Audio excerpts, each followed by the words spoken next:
नमस्कार साथियों। कल्पना कीजिए साल 2043। उत्तराखंड में शानदार सड़कें हैं। चार धाम यात्रा नए रिकॉर्ड बना रही है। हर गांव तक हाई स्पीड इंटरनेट पहुंच चुका है। पर्यटन तेजी से बढ़ रहा है।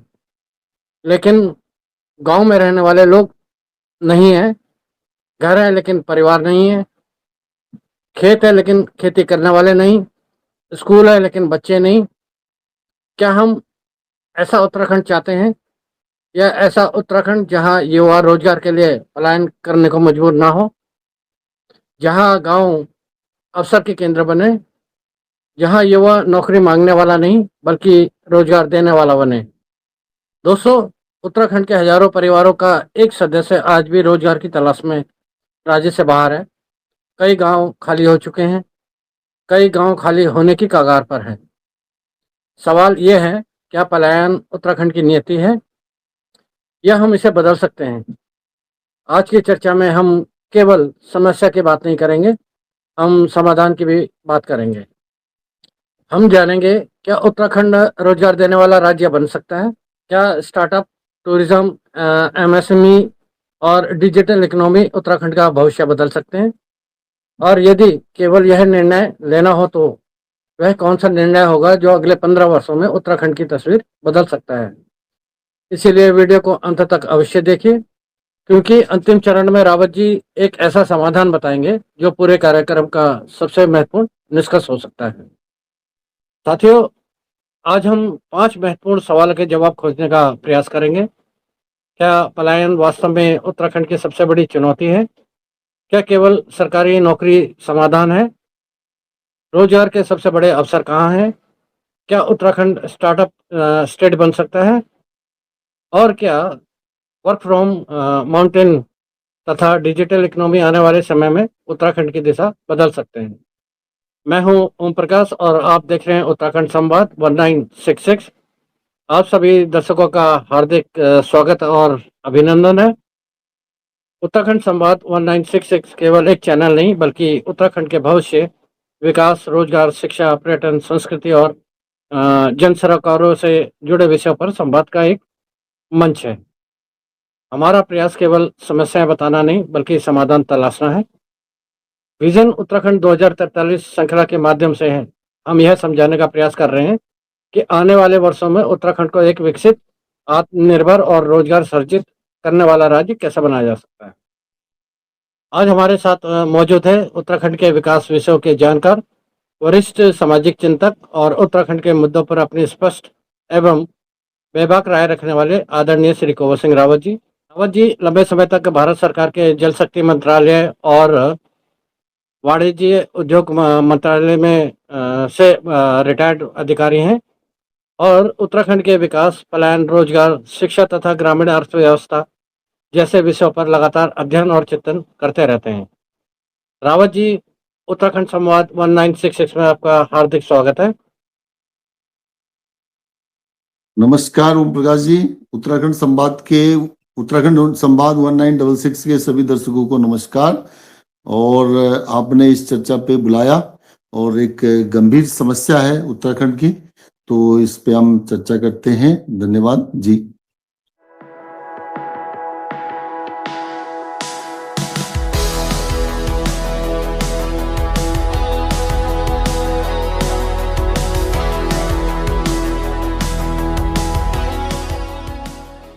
रावत जी, चलिए अब सीधे अपने पहले और सबसे महत्वपूर्ण प्रश्न की ओर बढ़ते हैं।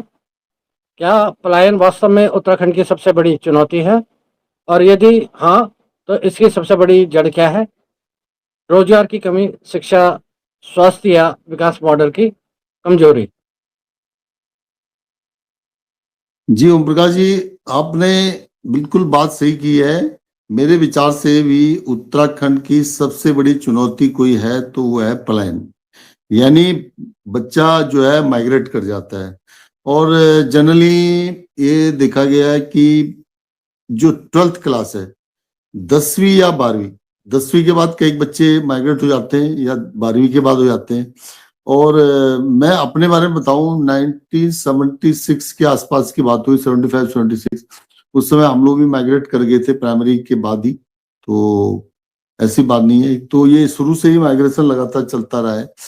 अब जो पलायन बच्चा करता है, पलायन कोई भी व्यक्ति करता है या कोई भी स्टूडेंट करता है, उसके साथ एक स्थान से दूसरे स्थान पे जाता है, वो अच्छे स्थान पे जाता है। यानी अच्छा स्थान तो ये भी है, लेकिन उससे उन्नत स्थान है। उसके साथ साथ वो एक ऊर्जा भी चली आती है उसकी, जो करने की एक बात होती है कि भी आगे हमें कुछ स्पेशल चीजें ऐसे करनी है। और युवा एक जो है, पहले देखिए उसको ये बताया जाता है, आपने देखा होगा एनडीए के बारे में, खासतौर पे एनडीए जो 12th के बाद जो बच्चे सेलेक्ट हो जाते हैं एनडीए में, उनका यानी कि उनको ऑफिसर रैंक मिलना ही है। उनकी पढ़ाई होती है साथ में, फिर ऑफिसर रैंक मिलना है। तो वैसे ही यहाँ भी 10th के बाद या 12th के बाद सारे बच्चे तकरीबन बड़े महानगरों की ओर मुड़ जाते हैं। चाहे आजकल एक किस्म से ये भी महानगर कहते हैं, हल्द्वानी हो गया, देहरादून हो गया, हरिद्वार हो गया। हालांकि ये छोटे हैं, 20-20 लाख की आबादी वाले, और हमारे जो नोएडा जैसे हैं, गुड़गांव जैसे हैं, और दिल्ली है, दिल्ली का तो आकर्षण है ही, और कुछ लोग मुंबई तक कई और जगह चले जाते हैं। अब वो हमारी ऊर्जा उसके साथ साथ उन बच्चों के साथ चली जाती है। और जो बच्चे 12th के बाद क्या होता है कि वो रोजगार की तलाश में चले जाते हैं, कुछ पढ़ाई के लिए जाते हैं, कुछ रोजगार की तलाश में। तो रोजगार उनको यहाँ वो उस टाइप का रोजगार नहीं मिलता है। अब सवाल है, गांव में कौन रह जाते हैं? बुजुर्ग माता पिता, उनके देखभाल वो खेती बाड़ी कर रहे हैं खास तौर पे।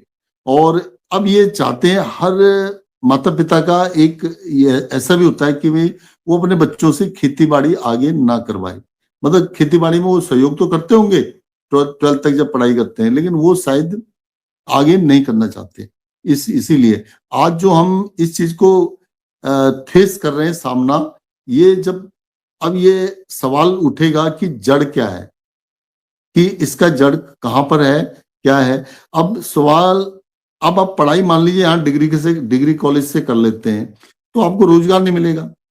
आजकल चाहिए रोजगार, यानी जॉब ओरिएंटेड, इंग्लिश में शब्द है जॉब ओरिएंटेड।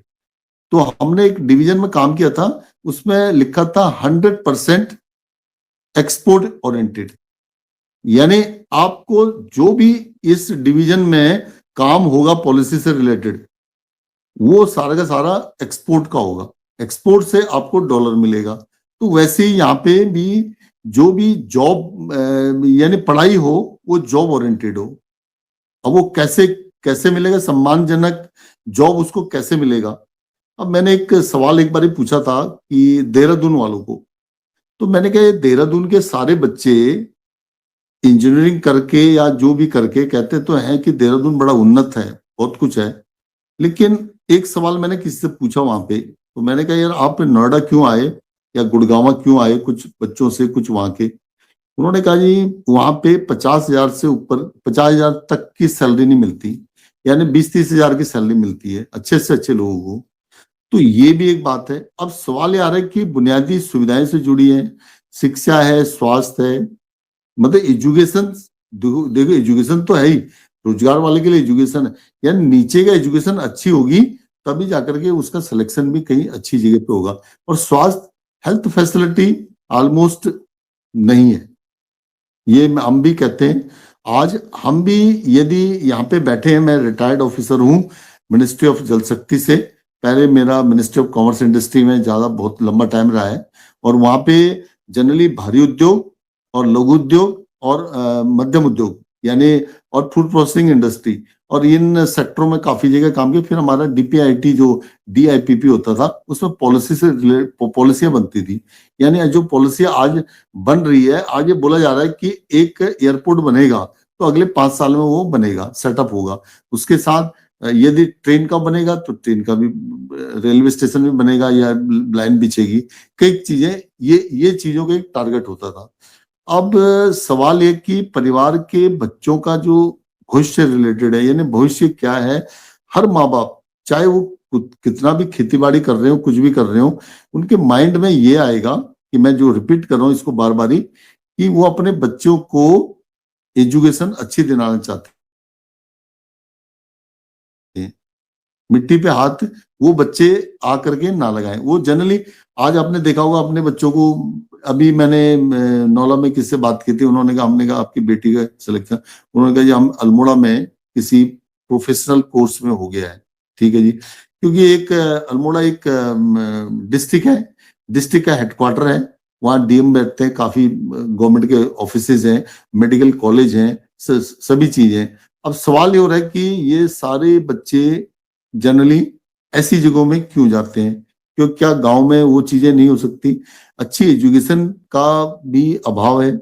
हालांकि आजकल कॉन्वेंट जैसे स्कूल खुल गए हैं, ये बात भी सही है। अब दूसरी बात है कि गांव में इंटरनेट वगैरह की सुविधा होना, अब एआई का टाइम आ रहा है। अब आजकल बोला गया है यदि आप डिस्ट्रिक्ट हेडक्वार्टर में बैठे हैं और वही सुविधा आपको गांव में मिल रही है, कैसे? इंटरनेट के थ्रू, एआई के थ्रू, और एजुकेशन, स्वास्थ्य और ये जो स्थानीय रोजगार, अब स्थानीय रोजगार कहाँ से कैसे नहीं मिल पाते हैं, इसीलिए ये सारा पलायन होता है। कुछ एजुकेशन के लिए करते हैं, कुछ स्वास्थ्य के लिए करते हैं, कुछ पलायन मीनिंग है कि और सेक्टरों के लिए भी करते हैं। अब रोजगार तो यहाँ पे नहीं मिलेगा, रोजगार तो एक लिमिटेड है वो, जो मतलब इस तरह से पलायन को रोकना। जनरली मैंने देखा है, आप ये कहेंगे कि क्या पलायन सिर्फ गांव से ही होता है? शहरों से भी पलायन होता है। अब मैं बता दूं, दिल्ली का, मुंबई का, और ये जितने भी समृद्ध स्टेट हैं, तमिलनाडु है, कर्नाटका है, चाहे बेंगलोर है, चाहे कोई भी है, जहां बहुत अच्छी पढ़ाई, अहमदाबाद है, कोई अच्छी पढ़ाई हो रही है, उनका टारगेट डेवलप कंट्री है। Mean Germany, US, Australia, France, Canada, इस टाइप के जो कंट्री है वो वहां जाना जाते हैं। मतलब एक्चुअली क्या, पलायन हर जगह का होता है। अब उसके जो जिसको जहां मिल गया, मान लीजिए आपने बोला मुझे आईआईटी क्लिक करना है, और आईआईटी क्लिक क्रैक करने के लिए आपको कहाँ जाना होगा? कोचिंग सेंटर में जाना होगा। कोचिंग सेंटर आपको यहाँ गांव में नहीं मिलेंगे। तो अब यहाँ इंटरनेट की सुविधा है कि नहीं है? अब हम 2043 का जो एक मास्टर प्लान बना ले, समझ लीजिए, विकसित उत्तराखंड का, उसमें ये बहुत सारी चीजें आएंगी। इंटरनेट ब्रॉडबैंड की सुविधा धीरे धीरे हो रही है, जहां यहाँ पे मैं बताता हूं कि टाटा और बीएसएनएल दोनों मिल करके इस चीज को गांव गांव तक पहुंचा रहे हैं। पलायन जो मुख्य एक समस्या है, अब वो पलायन क्यों करता है ये हम पूरी तरह से क्लेरिफाई कर गए हैं कि उसको अच्छे मौके चाहिए, अच्छा रोजगार चाहिए, अच्छा पैकेज चाहिए, और अच्छी फैसिलिटी चाहिए, चाहे एजुकेशन। अब वो अपने आने वाले टाइम में बच्चों के लिए भी सोचता है कि आगे की पीढ़ी के लिए, तो उसको शायद गांव वापस नहीं आना है। जो वहां उसके बूढ़े माता पिता हैं, वो वहां वापस नहीं आना है। इसके ऊपर भी काफी एक बहुत बड़ी चर्चा हो सकती है कि एक बच्चा यदि गांव से चले जाता है, वो वहां ऑफिसर बनता है, वहां पे अच्छी पोस्ट पे सीईओ बन जाता है, कहीं बन जाता है, तो क्या वो वापस आता है? नहीं, वो अपने माता पिता को भी फिर शहर की ओर ले जाता है, यानी उनका सबका पलायन हो जाता है। तो एक पलायन बड़ी समस्या पैदा हो गई है, इसका समाधान भी आगे ढूंढेंगे जी। रावत जी, उत्तराखंड ही नहीं बल्कि पूरे देश में आज भी सरकारी नौकरी को सफलता का सबसे बड़ा पैमाना माना जाता है। हजारों युवा वर्षों तक प्रतियोगी परीक्षाओं की तैयारी करते हैं। परिवारों की भी यही अपेक्षा होती है कि उनका बेटा या बेटी किसी सरकारी विभाग में नौकरी प्राप्त करे। लेकिन दूसरी ओर एक वास्तविकता यह भी है कि सरकारी नौकरियों की संख्या सीमित है, जबकि रोजगार की आवश्यकता लगातार बढ़ रही है। ऐसे में एक महत्वपूर्ण सवाल उठता है, क्या केवल सरकारी नौकरियों के भरोसे उत्तराखंड में पलायन को रोका जा सकता है, या फिर हमें रोजगार के नए मॉडल विकसित करने होंगे? देखिए, ये प्रश्न आपका बहुत बढ़िया प्रश्न है। ये भविष्य का 2043 का एक रोड मैप बना रहे हैं आप, इसके लिए बहुत ही सहायक, अच्छा प्रश्न पूछा गया है। अब सवाल ये हो रहा है कि सरकारी नौकरी जनरली, और हर चीज में, जब हमने मिनिस्ट्री में कॉमर्स इंडस्ट्री की बात है, 92 से एक डिपार्टमेंट था जिसमें कि लाइसेंस दिया जाता था, लाइसेंस राज कहते थे। तो उस समय सारा काम गवर्नमेंट के पास ही था। तो जब बाद में डी लाइसेंसिंग हुआ, नरसिम्हा राव जी की जब गवर्नमेंट आई थी, तो उस समय बहुत उसका विरोध हुआ था। तो उन्होंने कहा जी हमारा प्रमोशन रुक जाएगा, बहुत सारे डिपार्टमेंट टूट जाएंगे, और जनरली ये हुआ भी है, टूटे, बहुत सारे डिपार्टमेंट खत्म हुए और प्रमोशन जो 5 साल में होता था वो 10 साल में प्रमोशन होने लगा, क्योंकि एक लंबी सी लाइन हो गई थी। तो बाद में क्वालिफिकेशन का वो भी स्टाइल चेंज हुआ, बहुत सारी चीजें चेंज हुई। प्राइवेटाइज जो प्राइवेट सेक्टर था वो बहुत कम था, उसमें दो चीजें होती थी। एक तो गवर्नमेंट सेक्टर होता था, एक पब्लिक सेक्टर अंडरटेकिंग होता था, यानी पीएसयूज कहते थे जिसे। उनमें दोनों में यानी लगना जो है बहुत अच्छी बात होती है। पीएसयूज में सैलरी अच्छी मिलती थी। अब सवाल ये आ रहा है कि हम उत्तराखंड जो है ना अभी भी एक पुराने स्टाइल में चल रहा है। वो जो जनरली जितने इन्होंने कर्मचारी यहाँ पे रिक्रूट किए हैं, वो कर्मचारियों की कई बार ऐसा भी हो रहा है कि जरूरत ही नहीं है इतने, क्योंकि जब एआई का जमाना आ गया, जब एआई आने की स्थिति में था, उससे पहले हमारे यहाँ ओएंडएम होता था एक, तो वो उसमें बताया जाता था कि आने वाले टाइम में 4 नौकरी की जगह एक आदमी मतलब 4 पोस्ट की जगह एक ही आदमी को पोस्ट मिलेगी। यानी 4 नौकरियां जो थी, 4 नौकरियों को मर्ज करके एक बना दिया था। जैसे आजकल गवर्नमेंट में एक एमटीएस पोस्ट बना दी, उसमें 3 या 4 पोस्टों को खत्म कर दिया गया। 2 ग्रुप डी की पोस्टें और 2 ग्रुप सी की पोस्टें मिला करके एक पोस्ट बना दी उन्होंने, उसको कह दिया एमटीएस। तो अब बात क्या हो रही है, पहले जो ग्रुप डी वाला जो काम करता था वो उसमें क्या होता, फाइल को ले जाने का। आज का डिजिटल मामला तो फाइल तो वैसी चली जा रही है, फाइल तो अभी ऑनलाइन जा रही है, कंप्यूटर में जा रही है, तो वो उसमें आप कोई चीज ऐसे करने की जरूरत नहीं है। अब आपको जो कह रहे कि गवर्नमेंट सेक्टर, एक टाइम ये ऐसा भी था जिसके उस बच्चे की शादी होती थी जो कि गवर्नमेंट सेक्टर में है, और नहीं तो प्राइवेट सेक्टर वाले को इतना बढ़िया नहीं माना जाता था, चाहे वो किसी में भी अच्छी जगह पे कर रहा हो। लेकिन आज बहुत बदलाव आया है। आज आपको बड़ी हैरानी बात होगी, मैं जरा सा हाई लेवल की बात बता देता हूँ। डीआरडीओ से जो रेगुलर नौकरी को छोड़ करके, अभी हमने बीच में भी बताया होगा, एक चांदना जी हैं और उनके साथ अभी ये अनिल वेदांता के जो चेयरमैन है, वो भी दोनों मिल करके एक कुछ और भी प्राइवेट सेक्टर की कुछ कंपनी बना रहे हैं। इन्होंने एक एरोस्पेस की एरो रूट 4 स्टार्टअप कंपनियां बनाई हैं, जिसमें से कि ये समझ लीजिए जो 2 लाख रुपए सैलरी जिसको मिलती है वैज्ञानिक को, वो डीआरडीओ में काम करता था या इसरो में काम करता था, उसने छोड़ करके उन्होंने वहां पे एरोस्पेस रूट की एक कंपनी बनाई है जो कि सैटेलाइट को ले जाएगी, रॉकेट ऐसा बनाया। तो वो कंपनी में आपको यहाँ 25 लाख रुपए साल भर के मिलते हैं, 12 दूनी 24 लाख, वहां वो आपको 1 करोड़ दे रहे हैं। तो गवर्नमेंट सेक्टर की ओर एकदम चेंज आया है। और आज आपको एक बात और बता दूं, माननीय रिस्पेक्टेड सीएम, जो नंबर 1 पे वही सीएम मान सकते हैं हम, माननीय योगी जी, तो उन्होंने नोएडा को जनरली ये नीति आयोग ने भी किया है और एक ग्रोथ दिया है कि 5 जो बड़ी बड़ी सिटीज हैं उसमें नोएडा एक है। नोएडा की बात करेंगे और 5 और भी हैं, ज्यादा बताएं तो फिर बहुत लंबा खिंच जाता है। तो उनको 2035 तक 1 ट्रिलियन की इकोनॉमी देने की बात कही है, 1 ट्रिलियन की। तो उसके लिए ये हो रही है चर्चा कि आपको बेंगलोर से, अहमदाबाद से या पुणे से या और जो जहां जहां बड़ी बड़ी सिटीज हैं जहां पे कि आईटी सेक्टर की बहुत बड़ी कंपनियां हैं, वो सारे नोएडा में शिफ्ट होने वाली हैं। यानी बात ये हो रही है, आज आपको पोजीशन ये है कि शायद नोएडा में 1 लाख से 1.5 लाख की नौकरी शायद मिलने की संभावना होती है, 1 लाख तक की मान लीजिए। तो अब ये कह रहे कि वहां छोटे से छोटे कर्मचारी को नोएडा में ऐसी कंपनियां आएंगी जो 2 लाख रुपए कम से कम नौकरी तनख्वाह देंगी हर महीने की, 2 लाख।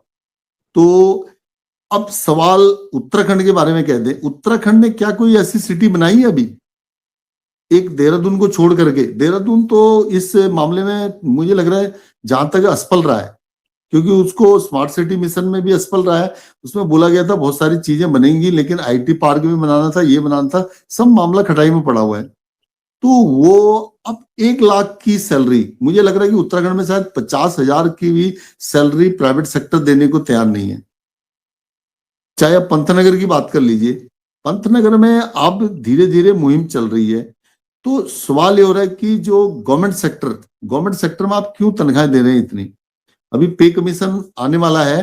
पे कमीशन में मैं तो ये नहीं कहूंगा कि भाई आप जो एक हमारा उत्तराखंड एक 12 लाख जो करोड़ से वो जो इतना घाटे में चल रहा है, 90,000 या 1 लाख करोड़ के घाटे में पहुंचने वाला है, तो वो उसको आप 1-1 लाख रुपए सैलरी दे रहे हैं। और प्राइवेट सेक्टर जो मैन्युफैक्चरिंग ग्रोथ बननी है, जिससे जैसे माननीय योगी जी कह रहे हैं, तो आपका जो विकसित जब राज्य बन जाएगा 2043 में, आप उनको तब पे कमीशन के मुताबिक वो दीजिए, जो रिकमेंडेशन उनकी आएंगी कि उनकी सैलरी 4 गुना बन जाएगी, बढ़ जाएगी। जिसकी 50,000 होगी, 50,000 की मान लीजिए 1.5 लाख हो जाएगी। तो 1.5 लाख वाला काम भी करना है, नहीं करना, इस टाइप से। तो मुझे लग रहा है कि गवर्नमेंट सेक्टर को, मैं देखिए खुद गवर्नमेंट का हूं, तो लेकिन गवर्नमेंट से रिटायर हुआ हूं, मैं ये देखता हूं, मुझे एक बात, एक सीक्रेट रिपोर्ट बता देता हूं, कई बार बतानी नहीं होती है, लेकिन एक ऑफिसर ने, मैंने जनरली मैं आईएएस ऑफिसरों के साथ ज्यादा उसमें रहा हूं, तो उनके साथ बातें होती थी। वो ये कहते थे कि 50% लोग गवर्नमेंट में काम कर रहे हैं और 50% अपना पूरा टाइम नहीं दे रहे हैं। तो बताइए, तो बात कहां से कहां की है कि 50,000 वाले को 1.5 लाख देते हैं, लेकिन वहां जो 1.5 लाख का काम करके दे रहा है आपको, उसको 50,000 दे रहे हैं प्राइवेट सेक्टर में। तो ये बड़ी विषमता है। और आप यहाँ पे एक गवर्नमेंट के घाटे को बढ़ा रहे हो। तो ये सवाल क्या है कि नौकरी का है। अब उत्तराखंड के मामले में विकसित बनेगा, मैंने आपको दोनों पॉइंट क्लियर कर दिए हैं। देखिए, जो बात युवाओं की हो रही है, युवा आज प्रेफरेंस क्या है सरकारी नौकरी का, सरकारी नौकरियां बहुत कम है, तो उन नौकरियों में वो लोग 2-2, 3-3 साल लगा देते हैं। अब मान लीजिए कोचिंग सेंटर का फायदा होता है, कोचिंग लेते हैं तब जाके कहीं एक पोस्ट मिल पाती है। यानी कि अब मान लीजिए 5,000 10,000 लोग, पता नहीं लाखों में चले आते हैं, उनमें से 10,000 के ऊपर एक पोस्ट मिल पाती है। बड़ी अजीब सी बात है। तो इससे बेटर है कि उनमें देखिए टैलेंट की कमी नहीं है। जो बच्चा कोचिंग लेकर के, और उसको क्या है कि अपना एक रोजगार, अपना एक व्यवसाय खोलना चाहिए। टूरिज्म सेक्टर की ओर बहुत सारी चीजें आ रही हैं, और आप एक मैन्युफैक्चरिंग सेक्टर के छोटे छोटे बिजनेस को भी सीख सकते हैं, ऐसी बात नहीं है। तो पर्यटन इंडस्ट्री है, अब डिजिटल सेवाएं, तो पर्यटन का तो ठीक है, हमारा जो पहाड़ी जो एरिया है, 10 डिस्ट्रिक्टों का, वो उनमें तो ये एक खजाना है, एक भरपूर यानी कि मात्रा में आपको एक कुदरत ने खजाना दे रखा है कि आप होम स्टे खोलिए, आप रिजॉर्ट खोलिए, आप कई चीजें, आप दूसरों को भी नौकरी दीजिए। बताइए, हमारे सामने रिजॉर्ट खुला हुआ है, तो वो कह रहे थे कि मैंने 10-12 लोगों को यहाँ पे जॉब दी है। हालांकि वो बिजनेसमैन है दिल्ली में, तो उन्होंने एक रिजॉर्ट खोला है, तो 10-12 लोगों को रोजगार तो मिला है गांव के। तो ये बहुत अच्छी बात है। तो समय वो कोचिंग सेंटर में, यानी 4 साल 5 साल, यानी आपको जो टैलेंट है आपको वो खराब हो जाता है। तो 1 साल आपने दिया, दूसरे साल में आप तैयारी कीजिए अपने सेल्फ जॉब ओरिएंटेड की, यानी खुद के अपनी जॉब को तैयार कीजिए और दूसरों को भी जॉब दीजिए। तो ये आसानी से हम एक सशक्त उत्तराखंड की ओर बढ़ेंगे, जो कि विकसित राज्य की श्रेणी में आएगा। जी साथियों, यदि हम केवल सरकारी नौकरी को ही रोजगार का माध्यम मानेंगे तो बड़ी संख्या में युवाओं को अवसर नहीं मिल पाएंगे। आज आवश्यकता है कि रोजगार की परिभाषा को व्यापक बनाया जाए। रोजगार केवल नौकरी नहीं है, बल्कि आय और अवसर का स्रोत है। यदि कोई युवा अपना व्यवसाय शुरू करता है, पर्यटन से जुड़ता है, डिजिटल सेवाएं देता है या स्थानीय उत्पादों का व्यापार करता है, तो वह भी एक रोजगार ही है।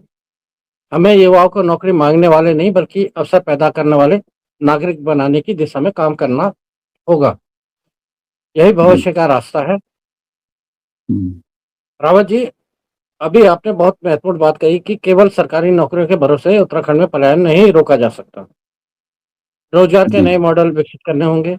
लेकिन अब सवाल यह है कि उत्तराखंड जैसे पर्वतीय राज्यों में सबसे बड़े अवसर कहाँ मौजूद है? क्योंकि एक तरफ हमारे सामने भौगोलिक चुनौतियां हैं, सीमित औद्योगिक क्षेत्र हैं और बड़ी संख्या में युवा रोजगार की तलाश में राज्य से बाहर जा रहे हैं। वहीं दूसरी तरफ हमारे पास पर्यटन, कृषि, बागवानी, जड़ी बूटियां, स्थानीय उत्पाद और प्राकृतिक संसाधनों की अपार संभावनाएं भी है। यदि आपको उत्तराखंड में रोजगार बढ़ाने के लिए केवल 3 क्षेत्रों को प्राथमिकता देनी हो, तो आप किन क्षेत्रों का चयन करेंगे? और आपको क्यों लगता है कि ये क्षेत्र आने वाले वर्षों में उत्तराखंड के आर्थिक तस्वीर बदल सकते हैं। ओम प्रकाश जी, आपने बहुत अच्छे, आज ये तीसरा प्रश्न भी बहुत अच्छा है, जो हम विकसित राज्य की परिकल्पना की ओर आगे जा रहे हैं। तो उसमें जो तीन आपने पूछे हैं तो अच्छी बात है। एक तो ये टूरिज्म सेक्टर है, वो हमारा, मैंने बताया कि पहाड़ों में हमारा ज्वेल है, एक बहुत बढ़िया है, यानी खजाना है। और उसमें देखिए हम बार बार रिपीट करते ही हैं कि हमारे जो सांस्कृतिक विरासत है, प्राकृतिक सुंदरता है, धार्मिक आस्था है। एक्चुअली क्या हो रहा है कि कुल्लू के दशहरे को तो सब दिखाते हैं, लेकिन हमारे यहाँ कोई चीजें ऐसी होती होंगी, या सिर्फ आप देहरादून के झंडा दिवस, झंडा कुछ होता है वो उसको दिखा देते हैं। ये भी यहाँ की रामलीलाएं हैं, उनकी रामलीलाएं किस लय में होती है, एक वो राग से रिलेटेड होती है, संस्कृत बहुत ज्यादा होती है उनमें। तो वो भी एक समय आ रहा है, और आस्था के केंद्र भी है। जब शिव पार्वती का विवाह हुआ तो वहां आजकल काफी लोग उसके लिए जा रहे हैं, तो यानी शादी ब्याह के लिए जा रहे हैं। आजकल ऐसा भी चलन चल पड़ा है कि वो पार्टियां यहाँ देते हैं, लेकिन विवाह जो है वहां त्रिजुगी नारायण में हो रहा है। 3 युगों से जो वहां पे ज्वाला जली हुई है, तो ये इसका कुछ मीनिंग है। तो ये हमारे यहाँ टूरिज्म सेक्टर को बूस्ट करता है। तो उधर का एरिया नहीं, यहाँ पे हमारे यहाँ बृहद केदार है, बृहद केदार के पास है, ये भी एक बहुत महत्वपूर्ण जगह है। आदि बद्री है इसी रूट पे। मतलब ये कि जो हिडन है इनको भी साथ साथ ऊपर लाया जाए। और दूसरी बात, और विलेज टूरिज्म इसमें डेवलप होगा, होम यानी होम स्टे, इको टूरिज्म और एडवेंचरस, और बहुत सारी जो वेलनेस टूरिज्म, यानी स्वास्थ्य लाभ के लिए। देखिए यहाँ पे ऑक्सीजन की बहुत अच्छी सुविधा है, बहुत बढ़िया, चारों तरफ सुंदरता। मैं तो खुद यहाँ पे अभी पिछले करीब 1 महीना तो नहीं हुआ, अभी 22 हम जुलाई को आए थे दोबारा दिल्ली से, तो बहुत अच्छा लग रहा है। मैं ये मॉनसून सत्र को, यहाँ पे मॉनसून सीजन को एंजॉय करना है, तो यहाँ पे नदी का वो रूप देख रहा हूँ, ये सारी चीजें। और मैं आपको बता दूं, मैं जब कहीं जाता हूँ, मैं वीडियो बनाता हूँ, तो उसमें क्या है, लोग लोकेशन देखते हैं, ऐसे बैठ के नहीं, वो लोकेशन को चेक कर रहे हो, कितना बढ़िया ब्यूटी लग रही है करके। तो ये इसमें क्या, मन तो वैसे ही वेलनेस सेंटर, यानी आपका साइकोलॉजिकली माइंड अच्छा हो जाए तो आदमी जो यानी जो बीमार है वो तो वैसे ही ठीक हो जाएगा। ये एक आदमी को मैंने कहते सुना भी है, कहते कि ये यहाँ पे एक टॉनिक का काम करता है, ये यहाँ का जो क्लाइमेट है। बताइए, तो ये वाली बात है। दूसरा है बागवानी का जो क्षेत्र है हमारा, जो कहते हैं कि कृषि है, बागवानी है, food processing sector, food processing. मान लीजिए अभी आंवले बहुत सारे हो रहे हैं, आंवले का क्या किया जाए, आंवले बिखरे पड़े हैं, जामुन यहाँ बिखरा पड़ा है, उसके बाद आम इतना ज्यादा हुआ है, आम सारा बिखरा पड़ा है। आम का भी टाइमली वो कुछ जेली वेली कुछ क्या क्या बनती है, बहुत सारी चीजें, वो हमारी उसमें इंडस्ट्री, वो उस टाइप की यहाँ क्या की नॉलेज नहीं दिया गया है, यानी एजुकेशन नहीं दी गई है। अब माल्टा होता है, कीवी होता है, सेब होता है, अखरोट होता है, और बताइए क्या ये राजमा, वहाँ का ये मैं भूल रहा हूँ, धारचूला के पास का, वहां से राजमा आता है, बहुत सुंदर राजमा है। और मडुआ है, मडुआ तो मैं ये देख ही रहा हूँ हमारे घर के बाहर ही एकदम, ये दिन का टाइम होता मैं आपको क्लियर दिखा देता। मडुआ है जैविक उत्पाद बनाने की। अब वो मडुए के बिस्किट बन रहे हैं, तो बिस्किट कहाँ जा रहे हैं, यूएसए में जा रहे हैं, बताइए। और एक बात और बता देता हूँ, मंडवे के मोमोज बन रहे हैं। आप यदि जिम कॉर्बेट आते हैं, आने से पहले वहां लखनपुर चौकी के पास में रामनगर में, वहां पे 2 लड़कियों ने स्टार्टअप स्टार्ट किया था। वो शायद दिन में बैठती हैं, शाम को बैठती हैं, अपना वो सिस्टम ले करके, और वो कहते हैं कि हमारे सबसे ज्यादा जो अंकल लोग आते हैं, जो डायबिटिक प्रॉब्लम वाले हैं, वो सब मंडवे की मोमोज मांगते हैं। बताइए, कभी आपने सोचा ये? कहते हैं हमारी बहुत अच्छी बिक्री है, उनका बहुत बढ़िया आया था। तो ये बात होगी। अब मार्केटिंग भी बहुत जरूरी है। मार्केटिंग के लिए आपको डेडिकेटेड फ्रेट कॉरिडोर वगैरह बनाने पड़ेंगे, बहुत सारी चीजें, मतलब ट्रेन से आना जाना, क्योंकि बसों से और उनसे ट्रकों से बहुत महंगा पड़ेगा ये। तो ट्रेन का यदि रूट बन जाए, जैसे अब ये रामनगर से मरचुला भिक्यासेन चौखुटिया होते हुए कर्णप्रयाग तक का एक रूट बनने की बात हो रही है, और उधर से ऋषिकेश कर्णप्रयाग। तो उत्तरकाशी नहीं, रुद्रप्रयाग में मुझे केदारनाथ की यात्रा में मिला, तो माल्टा वगैरह सारी चीजें अपने ही वहां से लाया था। 100 रुपए की वो एक प्लेट मिल रही थी। तो वहां सारी चीजों का प्रोसेसिंग, ये कैसे प्रोसेस किया जाए, वो सारा खराब हो जाता है, तो उसका जूस बनाया जाए, और ये देखिए आजकल बुरास का जूस, ये जूस, कई चीजें हो रही है। अब जो एमएसएमई सेक्टर है, एमएसएमई भी हमारा लघु उद्योग, मध्यम उद्योग, इसमें भी हमने काम किया कुछ टाइम पे। तो उसमें भी बहुत सारी चीजें हैं। देखिए कुछ भेड़ वगैरह पालते हैं, वो ठीक है, और कुछ हस्तशिल्प है, कुछ शिल्पकार है, कुछ हर्बल प्रोडक्ट है। अब बताइए ब्रास का जो आइटम, हमने कई बार बोला कि यहाँ तांबे की पहले वो आइटम होता था, और तांबे ऐसा ही नहीं है। आज भी जो लोग जानते हैं तांबे का महत्व, तांबे और वो जो दूसरी धातु थे, पीतल का है, उनके ने वो तांबे को तो बहुत शुभ माना जाता है।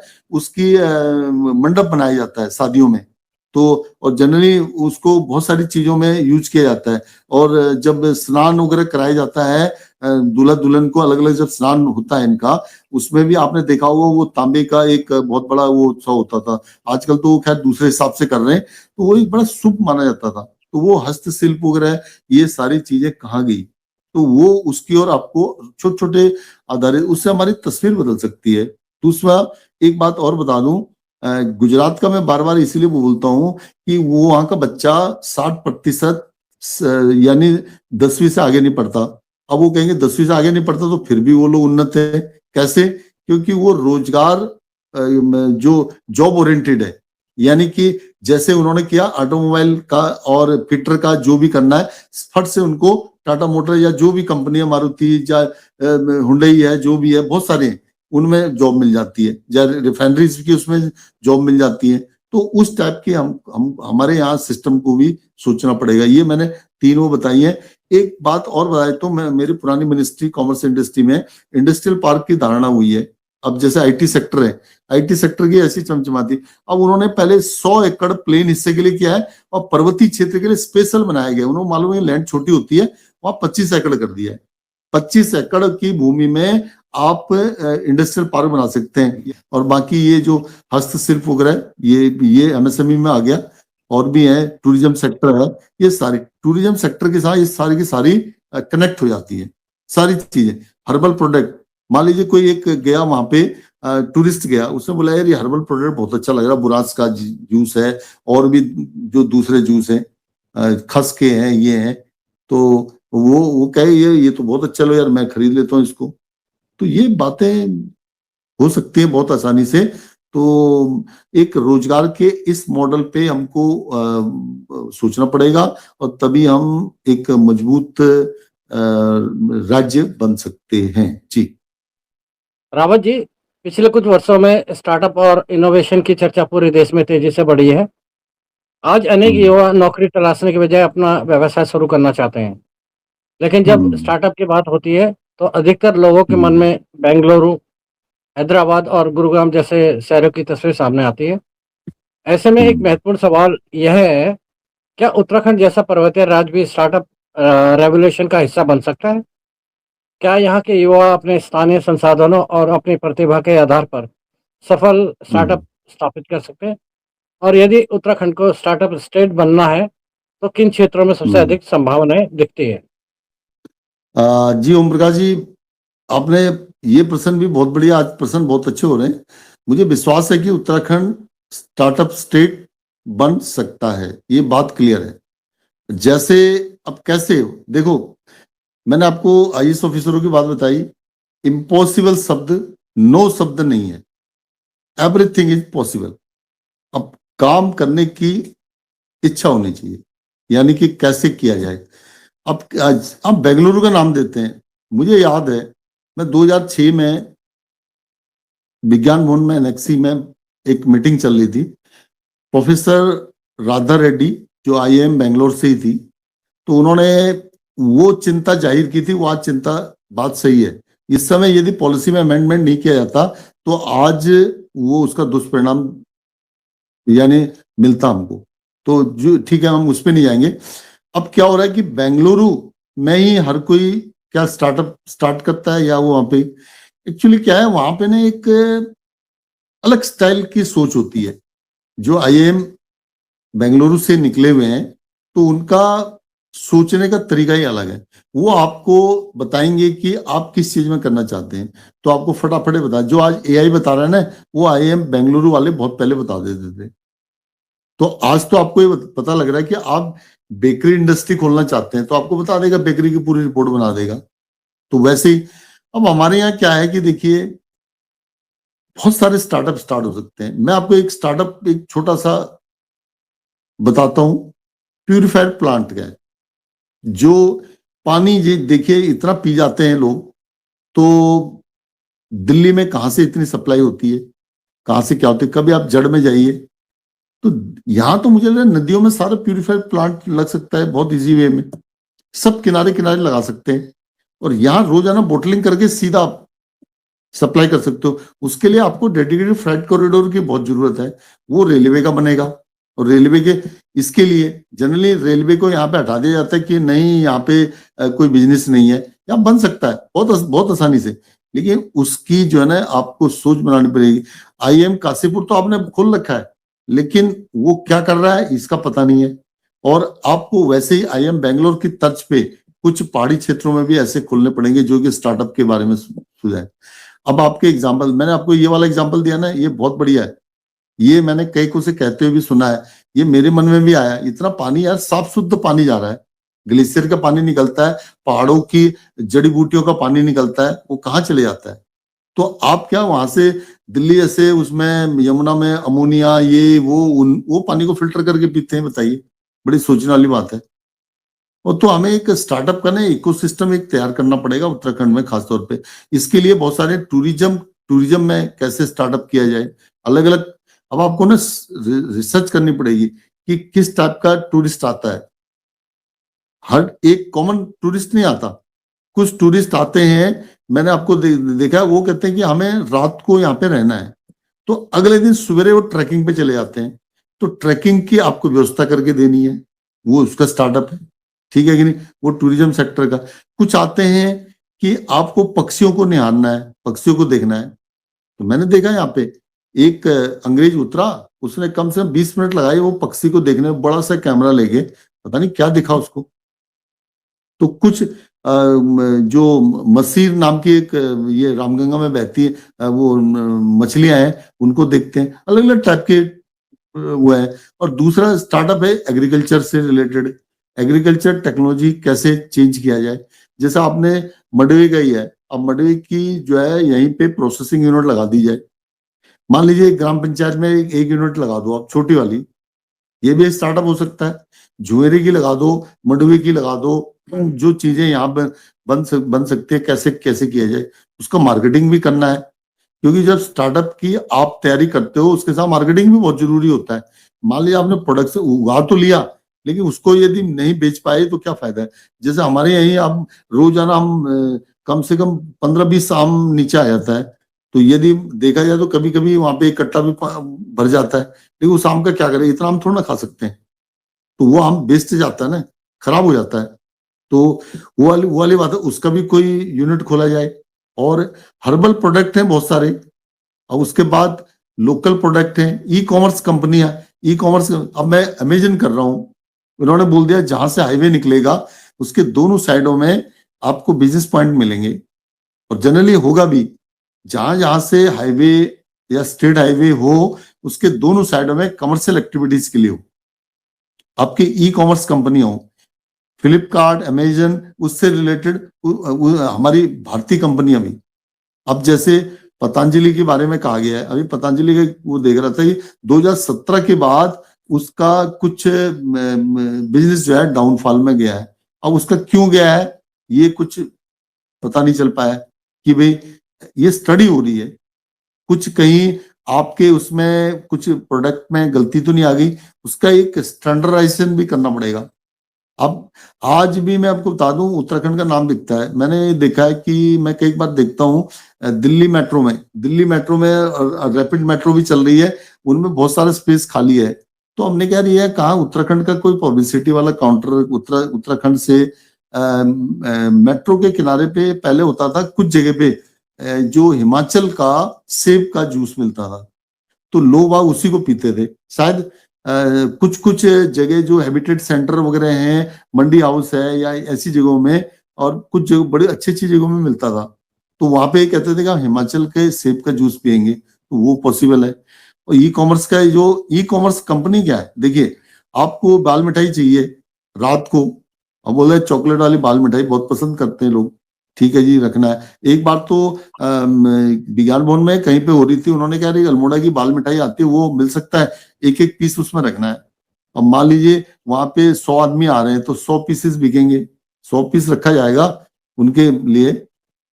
एक बार टाटा आए तो उनके लिए एक स्पेशल कुछ ये ध्यान में आया कि यार कुछ अलग अलग प्रोडक्ट यानी स्टेटों के रखे जाए। हालांकि वो लोग उनका 10 आदमी डेलीगेशन आया तो उन्होंने शायद एक आध में पीस लिया होगा, लेकिन वहां पर आता है कि ये चीजें हमने खरीदनी है जी। तो ये हो गया ई कॉमर्स की बात है, प्लेटफॉर्म। डिजिटल एजुकेशन है, अब कहाँ से कहाँ, यहाँ से डिमांड है, कहाँ से डिमांड हो रही है। अब आपने बोला यार बेंगलुरु से डिमांड आई है, तो अब कैसे डिमांड आई है मालूम है आपको? ये जो जो ग्लेशियर टाइप की जो है, अभी ग्लेशियर में जरा सा जब गर्मी आती है उस टाइम कीड़ा जड़ी ढूंढने के लिए जाते हैं, तो कीड़ा जड़ी सीधा कहाँ चली जाती है? वो उनको पहाड़ी लोगों को कितना फायदा मिलता है वो पता है, पूरा दिन दिन लग जाता है, शायद वो कितने पता नहीं कितना ग्राम लेके आते हैं, तब वो 1 किलो की कीमत है। तो उसकी क्या प्रोसेसिंग यूनिट वहां नहीं बन सकता क्या? वो बन सकता है। तो और भी जैसे मान लीजिए उस टाइप के आपको नहीं, एजुकेशन भी तो देनी पड़ेगी। एजुकेशन से, एजुकेशन यानी एजुकेशन प्लेटफॉर्म होना चाहिए। अब आपको ऑर्डर मिला कि कीड़ा जड़ी की 1 ग्राम आपको चाहिए, कहाँ से? पैकिंग, पैकिंग इंडस्ट्री भी है उसके साथ। बेंगलुरु से आया, तमिलनाडु से आया, कहीं से भी आया, आपने कैसे भेजना है? आपको कुरियर के थ्रू भेजना है, ये भी एक कंपनी का काम है। उसके साथ बहुत सारी चीजें लगी हुई है। और जो हेल्थ केयर टेक्नोलॉजी है, हेल्थ केयर के प्रोडक्ट हैं, मान लीजिए किसी को कुछ समस्या, यानी जो हमारे दिल्ली दिल्ली जैसे शहर है, बड़े बड़े करोड़ों में आबादी है, इनमें बहुत प्रॉब्लम आ जाती है। तो उसमें क्या है, वो कहते हैं यार कहीं आप ठंडे एरिया में चले जाइए। आपको याद होगा अंग्रेजों ने एक जो टीबी का सैनिटोरियम खोला था, वो कहाँ खोला था? उत्तराखंड में, भोपाली में। भोपाली एक ठंडा एरिया था, हालांकि वो जानते थे ठंडे एरिया तो बहुत सारे थे, लेकिन उन्होंने कहा ये ठंडे एरिया में जब वहां आदमी को भेजा जाता था उसका स्वास्थ्य वैसे ठीक होना स्टार्ट हो जाता था। अब दिल्ली में टीबी का वहां कहाँ खोला गया? अब तो खैर आसान हो गया, कॉमन होगी वो उसको फेफड़ों का संक्रमण होता था ना, तो आजकल तो बहुत सारी चीजें आ गई। उसको कहाँ खोला? महरौली में। अब महरौली क्या था कि उसके किनारे किनारे बहुत सारे पेड़ थे, वो रिज का एरिया था, लेकिन आज वो रिज थोड़ा है, आज तो खत्म हो चुका है ऑलमोस्ट। तो अभी हमारे उत्तराखंड में ये चीज वन वगैरह काफी चीजें बची हुई है। तो जो हाईवेज वगैरह जाएगा तो इसके किनारे क्या है, छोटे छोटे हॉस्पिटल, ये भी एक स्टार्टअप बन सकते हैं। जो स्पेशलिस्ट डॉक्टर का आना, ये वो कई चीजें। तो नौकरी तो देखिए, नौकरी हमारे एक अग्रवाल जी कहते हैं नौकरी यानी नहीं मतलब नौकरी को कभी भी ना नहीं कहना है, हाँ हाँ करना है। तो आप स्टार्टअप वाली इंडस्ट्री में आइए। स्टार्टअप वाली इंडस्ट्री क्या है? अब जैपनीज का इनका देखिए कि उनका डेडिकेशन क्या है, वो रात भर भूल भी जाते हैं कि हमें यार हमें घर भी जाना है। वो कहते हैं यही ऑफिस है, हमारा ऑफिस है, यहीं पे घर है। तो अब 2043 का जो इस तरह का हमारी एक सोच बनानी पड़ेगी उत्तराखंड की, 2043 की सोच बनानी पड़ेगी कि भाई अब ये यहाँ पे जमीनें बंजर, कई चीजें बंजर, तो हम लैंड अवेलेबल नहीं है, लैंड अवेलेबल है तो देना नहीं है, बताइए, ये बोल दिया जाता है। तो अब गवर्नमेंट के जो स्टार्टअप सेंटर हैं उस टाइप की एजुकेशन आपको देनी पड़ेगी, उस टाइप का एक सिस्टम भी बदलना पड़ेगा। तो हमने कई चीजों के बारे में इसमें चर्चा कर ली, तभी जाके एक जो स्टार्टअप जो राज्य है, मैं कह रहा हूँ कि स्टार्टअप राज्य इजी डूइंग बिजनेस बोला गया है, इसीलिए तो बोला गया है। उसमें बोला था कि शायद इसको तीसरा अवार्ड मिला है, पता नहीं नीति आयोग से, कुछ ऐसी मैंने चर्चा सुनी थी। लेकिन इजी डूइंग बिजनेस तो तब होगा ना जबकि आपको स्टार्टअप मिलेगा। आपका स्टार्टअप भी तो होना चाहिए ना। स्टार्टअप भी देहरादून में होगा, आईटी पार्क देहरादून में, सारी चीजें देहरादून में होगी, तो वो तो एक स्लम बन जाएगा। तो आपको पूरी जगह में, जैसे गुजरात तमिलनाडु में, मैं जब तिरुनावेली क्षेत्र में गया था तो वहां पे 2000 की बात थी, हम कन्याकुमारी गए थे, तो कन्याकुमारी से रामेश्वरम आना था, तो सुबह की ट्रेन थी, तो वहां देखा तो बड़े बड़े विंड चल रही थी ऐसे तिरुनावेली में। मैंने कहा यार ये क्या है यार, तो देखा उन दिनों तो कुछ था नहीं, तो एक आदमी उधर तमिलनाडु का ही था, उसने बोला ये जो है विंड का वो यहाँ से यानी बिजली मिलती है, इलेक्ट्रिक मिलती है, बताइए। तो पवन ऊर्जा कहते हैं उसे, पवन ऊर्जा, विंड का जो इलेक्ट्रिक है। तो ऐसे वो 2000 में लगाया वहां तमिलनाडु में। हमारे यहाँ की कोई सोच है क्या? 2000 में इसका जन्म हुआ है यहाँ पे। कभी पहाड़ों की ओर कभी सोचा है कि ऐसी विंड बन सकती है, तो इससे एनर्जी मिल सकती है सोलार से। तो कई चीजें हैं। तो स्टार्टअप के बारे में आपको कुछ इंस्टीट्यूट वगैरह खोलने पड़ेंगे, कुछ आईटीआई सेंटर खोलने पड़ेंगे, उनमें डालना पड़ेगा, स्कूलों में इसका सिलेबस डालना पड़ेगा। तो ये सारी चीजें आसानी से हो सकती है। यानी आप कैसे प्रेरणादायक स्टार्टअप राज्यों में हम शामिल हों 2043 में, जो जो ये कर रहे हैं टॉप की, तमिलनाडु है, महाराष्ट्र है, गुजरात है, तेलंगाना है, आंध्र प्रदेश है, कर्नाटका है, ये छह स्टेट गिनाए, उससे अलावा भी है। अब तो खैर यूपी भी आ रहा है, मध्य प्रदेश आ रहा है, राजस्थान भी आ रहा है धीरे धीरे। तो हम उत्तराखंड कहाँ पे हमें आना चाहिए, ये हमको अभी से सोचना पड़ेगा। 2043 का टाइम ज्यादा नहीं है, लेकिन आप 5 साल में इसको चेंज कर सकते हैं जी। रावत जी, पिछले कुछ वर्षों में दुनिया ने काम करने के तरीके में एक बड़ा बदलाव देखा है। कोविड महामारी के बाद रिमोट वर्किंग और डिजिटल इकोनॉमी का विस्तार तेजी से हुआ है। आज कोई व्यक्ति अपने घर से बैठकर देश और दुनिया की किसी भी कंपनी के लिए काम कर सकता है। यहीं से एक जी नई अवधारणा सामने आती है, वर्क फ्रॉम माउंटेन।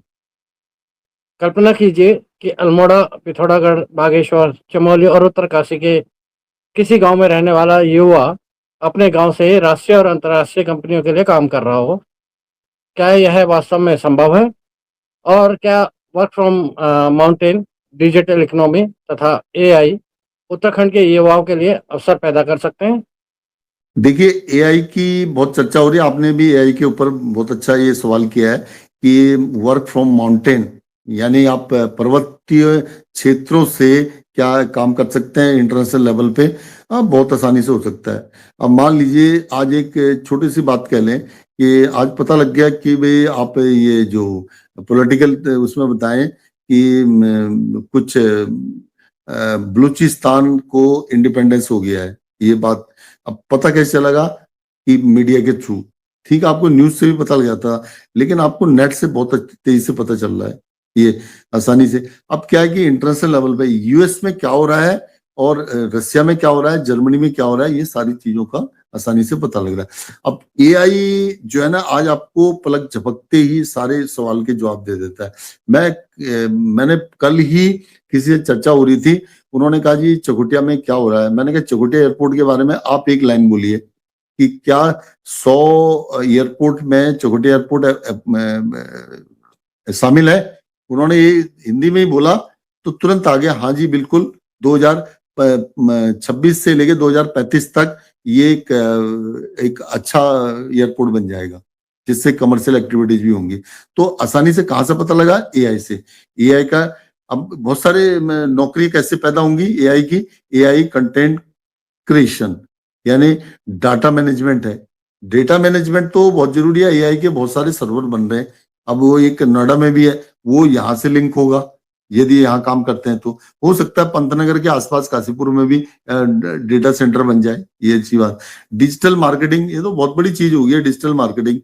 हमें यहाँ पता लगे कि यार आपके यहाँ से कोई सामान बिक रहा है, नहीं बिक रहा, वो कहीं सीधा ऑर्डर आ रहा है, सीधा जा रहा है, तो आपने कहाँ से लेना है कि भाई कहीं से भी। आपने बोला यार इतने आपको फूड प्रोसेसिंग इंडस्ट्री से वहां से मिला कि मडवे के इतने पैकेट उस चीज के चाहिए, यानी चॉकलेट के, तो चॉकलेट की प्रोसेसिंग इंडस्ट्री आपको मार्केटिंग करना है, यानी कहीं से आपका प्रोसेसिंग यूनिट है, वहां से मंगाया और वहां से आपको ऑर्डर मिला, तो आपको सीधा आपने वहां पे सप्लाई कर दिया। तो दूसरी बात है, उसके बाद है सॉफ्टवेयर सर्विसेज है। अब सॉफ्टवेयर भी तो चाहिए आपको, जो उसमें एआई से रिलेटेड काम करेगा। ऐसा तो नहीं कि सारी चीजों में, जब आप कोडिंग डिकोडिंग बहुत सारी चीजें आप देखोगे ना, उसकी भाषा होती है, तो उसके नीचे तभी तो सर्वर बना रखा है। वो सर्वर कितना पानी पी रहा है, कितना इलेक्ट्रिक चाहिए, क्या चाहिए, ये सारी चीजें वो सॉफ्टवेयर से रिलेटेड है। सॉफ्टवेयर इंडस्ट्री, ठीक है जी, यानी हार्डवेयर सॉफ्टवेयर दोनों चीजों की।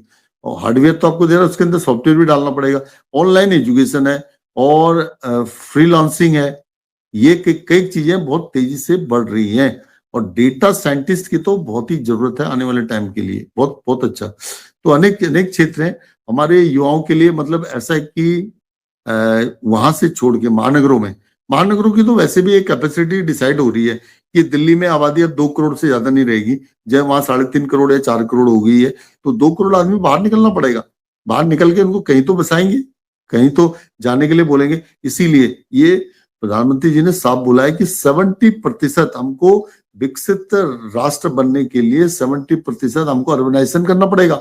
यानी यहाँ पे हम भी कह रहे हैं, यहाँ जो ग्राम पंचायतें सड़कों के किनारे, ये सब न्याय उसमें डाला जाए, यानी कि अर्बन एरिया में डाला जाए। तो अर्बन एरिया से एक काफी चीजें, ये जो क्षेत्र हमने बताए ना आपको, इनमें युवा अपना एक अच्छा मौका ले सकते हैं। डिजिटल उत्तराखंड बन सकता है, वर्क फ्रॉम माउंटेन की एक अवधारणा पूरी हो सकती है। एक मॉडल पे हम इस तरह की बात उसको पूरा कर सकते हैं, विकसित उत्तराखंड का। जी रावत जी, आज की चर्चा में हमने पलायन, रोजगार, पर्यटन, कृषि, एमएसएमई, स्टार्टअप, डिजिटल इकोनॉमी और वर्क फ्रॉम माउंटेन जैसे अनेक महत्वपूर्ण विषय पर विस्तार से चर्चा की। हमने समस्या को भी समझा और संभावित समाधानों पर भी विचार किया। लेकिन अब मैं आपसे वह सवाल पूछना चाहता हूँ जो शायद आज की पूरी चर्चा का सबसे महत्वपूर्ण निष्कर्ष होगा। मान लीजिए कि आपको उत्तराखंड के भविष्य को बदलने के लिए केवल एक निर्णय लेने का अवसर मिले, केवल एक नीति लागू करनी हो, केवल एक प्राथमिकता चुननी हो, तो वह कौन सा निर्णय होगा जो आने वाले 10 से 15 वर्षों में उत्तराखंड में पलायन को सबसे अधिक कम कर सकता है और रोजगार के नए अवसर पैदा कर सकता है? देखिए, आय आधारित रोजगार और कौशल विकास मिशन, ये मिनिस्ट्री ऑफ स्किल डेवलपमेंट एक नई मिनिस्ट्री बनी है, जिसका ऑफिस अभी शिवाजी स्टेडियम में है। तो ये कि इसकी डिमांड की गई है। समय के अनुसार मंत्रालयों का आकार रूप सब बदलता रहता है, समय समय के अनुसार। हम भी जिस डिपार्टमेंट में थे उसका मुझे तक तीसरा नाम हो गया। पहले इंडस्ट्रियल डेवलपमेंट होता था, फिर department industrial policy and promotion हुआ, फिर उसका DPIIT कर दिया उसका, अभी इंटरनल ट्रेड वगैरह कई चीजें मिला दी। तो वैसे ही हमें यहाँ पर भी, जैसे उत्तराखंड के बारे में हम सोच रहे हैं, उत्तराखंड का जो एक ही चीज है कि स्किल डेवलपमेंट जो सेंटर है, मैंने आपको बताया ना कि ये जो विकास मिशन है, यानी स्किल कौशल का, तो हमें चाहिए कौशल लोग। और आज एक पॉइंट जाए, एक जरा सा मैं हट के बता देता हूँ। जब माननीय योगी जी ने बोला कि 1 ट्रिलियन की इकोनॉमी बनानी है नोएडा को, उन्होंने कहा कहीं हमको ऐसा तो नहीं है कि बाहर से ही हमको स्किल्ड लोग लाने पड़ेंगे इसको पूरा करने के लिए। बोला कि नहीं, हमको यहीं से पूरा करना है, जो 2 लाख 2.5 लाख रुपए पर मंथ की सैलरी लेंगे। तो ऐसे ही हमारे उत्तराखंड में, यानी हर ब्लॉक्स में आपको हो सकता है, तो हर पंचायत में, हर नगर पंचायत में, इनमें जो भी अर्बनाइजेशन का सेंटर बने, वहां पे आप स्किल डेवलपमेंट सेंटर बनाइए। और दूसरा, इसको ना एजुकेशन को प्राइमरी एजुकेशन से स्टार्ट कर दीजिए कि आप एक पीरियड रखिए उसका, एक पीरियड हर मतलब एक पीरियड हो। अब वो हर क्लास का, मतलब आज इसका क्लास का है, कल दूसरे क्लास का है, तो एक पीरियड स्किल डेवलपमेंट का कर दीजिए। तो कैसे करना, उसमें डिजिटल कौशल है, पर्यटन है, प्रबंधन है, कृषि प्रसंस्करण है, उद्यमिता है, आधुनिकता है, ये सारी। और दूसरी बात ये कि इसका फायदा तभी मिलेगा जबकि इसका मॉनिटरिंग भी होगा सही तरीके से। अब यहाँ से बच्चा जो पढ़ करके जा रहा है, वो क्या स्किल्ड है, तभी तो जाकर के वो बाहर के वहाँ यूनिवर्सिटीज में या IITs में उसको एडमिशन मिल रहा है, तभी तो हो रहा है। लेकिन उसकी प्रतिभा यहाँ पे काम ली जा सकती है ना, उसको यहीं के लिए मोड़ा जा सकता है। तो ताकि आपको स्किल डेवलपमेंट होते ही, यानी आपको स्किल सेंटरों से वो यानी स्किल्ड हो गया, और साथ साथ में स्कूली एजुकेशन भी होगी, और उसके बाद आपको रोजगार भी मिल गया। तो यानी पलायन तो आपका रुक गया। यानी पलायन क्या, रिवर्स पलायन होगा, और बाहर से भी लोग आएंगे। जो पोजीशन बेंगलोर पुणे की यानी 1960 से पहले की थी, वो पोजीशन अभी हमारी है। हम 1960 में हैं अभी, समझ लीजिए। तो हम जैसे जैसे आज पुणे की हालत देखो, और पुणे और बेंगलुरु में जो जाता है, जो इंजीनियर यहाँ से जाता है, वो कहता है मुझे बेंगलुरु में या पुणे में पढ़ना है। तब उसके बाद वो, उसके लिए वो हार्वर्ड है या बोस्टन है या कुछ ऐसा है, इस तरह से। मान के चलिए, और वो फिर वहां से बाहर विदेश की ओर जाता है जैसे भी। तो हम लोग भी इस बारे में सोचें, टेक्निकल एजुकेशन के बारे में। हमारे जो आईआईटी है, आईआईटी रुड़की और आईएम काशीपुर और एनआईटी सुमाड़ी, इनको तीनों को इकट्ठा करके एक कुछ ऐसे एक वो नया एक मिशन बनाया जाए स्किल डेवलपमेंट का इनके अंतर्गत तब। और ये नहीं कि वो पहाड़ी क्षेत्रों में नहीं करना है उसको, आपने रुड़की से या काशीपुर से या ये जो मतलब हरिद्वार से इनसे चला देना है, ऐसे नहीं चलेगा, या देहरादून से चला देना है वहां से बैठ करके, ये नहीं करना पड़ेगा। ये आपको पुणे महाराष्ट्र वालों से सीखना पड़ेगा, कर्नाटक वालों से सीखना पड़ेगा कि उन्होंने किस तरह से किया, इस तरह से।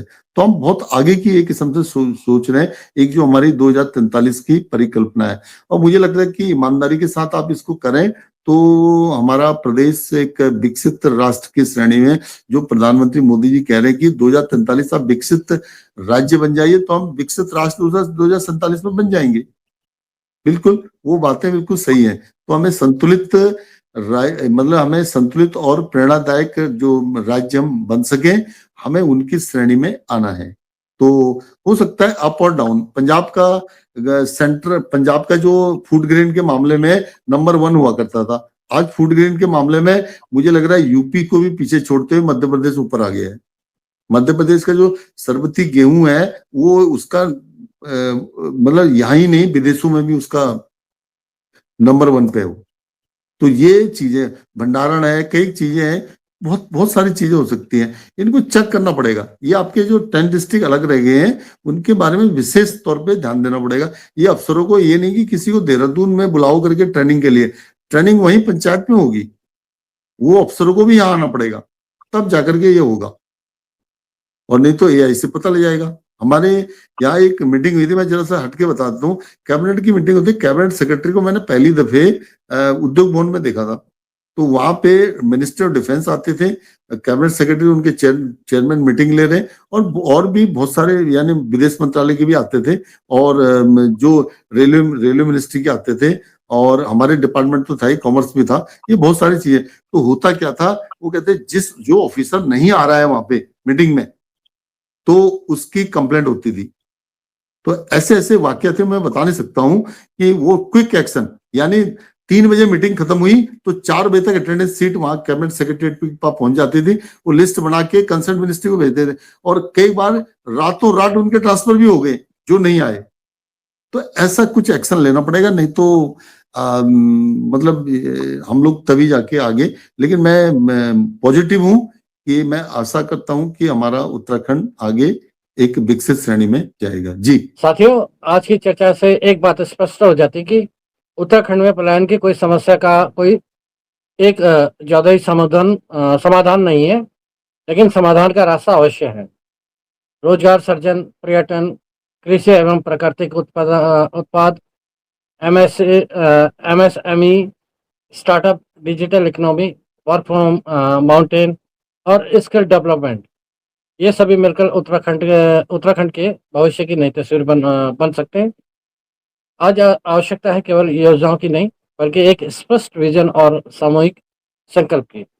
यदि सरकार, समाज, जी उद्योग, एजुकेशन डिपार्टमेंट और युवा मिलकर आगे बढ़े तो 2043 का उत्तराखंड रोजगार के लिए पलायन करने वाला नहीं, बल्कि अवसर पैदा करने वाला राज्य बन सकता है। अब मैं आप सभी दर्शकों से एक महत्वपूर्ण सवाल पूछना चाहता हूँ। यदि आप उत्तराखंड के मुख्यमंत्री होते और आपके पास केवल एक निर्णय लेने का अवसर होता, तो पलायन रोकने के लिए आप कौन सा निर्णय लेते?